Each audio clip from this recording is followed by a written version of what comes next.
Si c'est parfait, c'est parfait. Alors, Monsieur Davout, je suis gérant de la société FMO, société qui existe depuis 1992, outillage de presse, mécanique de précision. On fait de l'outillage de presse, donc bureau d'études, process, réalisation, passage sous presse et livraison chez les clients.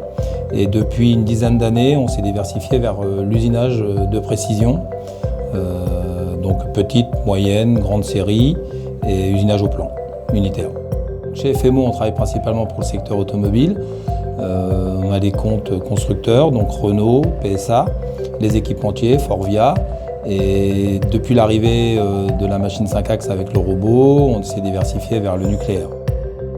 Donc l'achat du robot combiné à une machine 5 axes était dans l'objectif de se diversifier, d'aller chercher des pièces plus techniques avec un peu de volume, type petite série, 50 pièces, et surtout diversifier d'autres secteurs que l'automobile. C'était l'objectif. Dans la recherche que l'on a faite, c'était de ne pas prendre la pièce, c'était de prendre le support, donc HWR, pour pouvoir avoir une possibilité de travailler plusieurs pièces en temps masqué.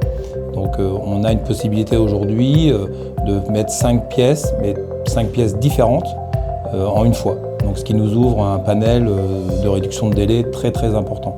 Et donc une souplesse de réalisation pour nos clients. Donc RoboJob, c'est l'association de RoboJob et Mazak qui a orienté le choix. Donc c'est d'avoir un package global, une maîtrise des deux fonctionnalités. Donc la machine 5 axes qu'on maîtrise déjà puisqu'on en a déjà une, et le support RoboJob avec la mise en œuvre des pièces. C'est un système qui nous convient bien, une facilité d'utilisation, une souplesse d'utilisation. Les opérateurs ont bien pris en main le sujet et on n'a qu'un package. Donc on n'a pas deux fournisseurs, on n'a qu'un fournisseur et c'est ça que je souhaitais faire avoir. Alors aujourd'hui les résultats, ça nous a fait rentrer un nouveau client hors automobile, qui est le nucléaire, avec une série de pièces de 3000 pièces. En quantité, que l'on fait que les nuits. Donc on ne travaille pas la journée sur ces pièces-là, c'est que le soir.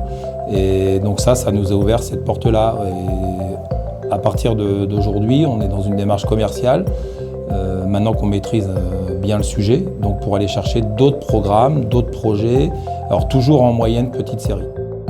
Dans notre organisation, on a impliqué le programmeur et l'opérateur.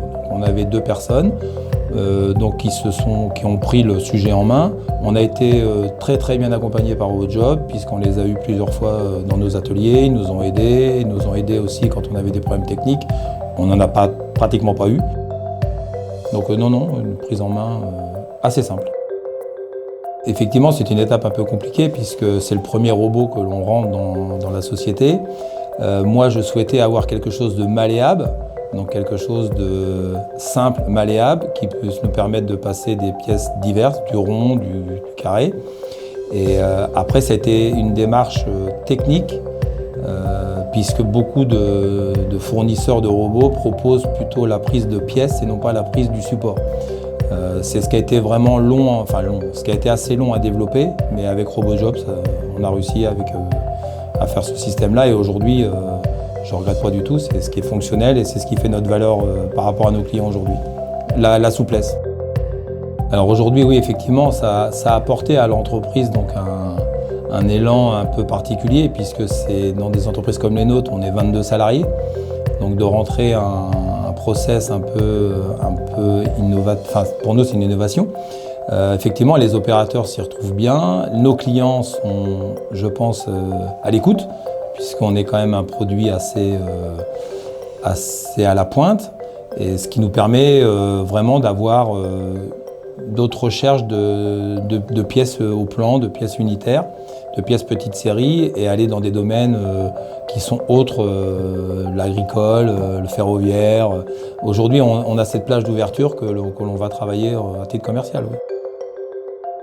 L'espère, et je le souhaite, c'est vraiment une première étape. On espère vraiment continuer dans cette démarche de robotisation sur d'autres machines qui sont peut-être le tournage, mais il y a d'autres idées aussi sur l'avenir, j'espère. On espère. Donc voilà. C'est le début d'une histoire, on espère.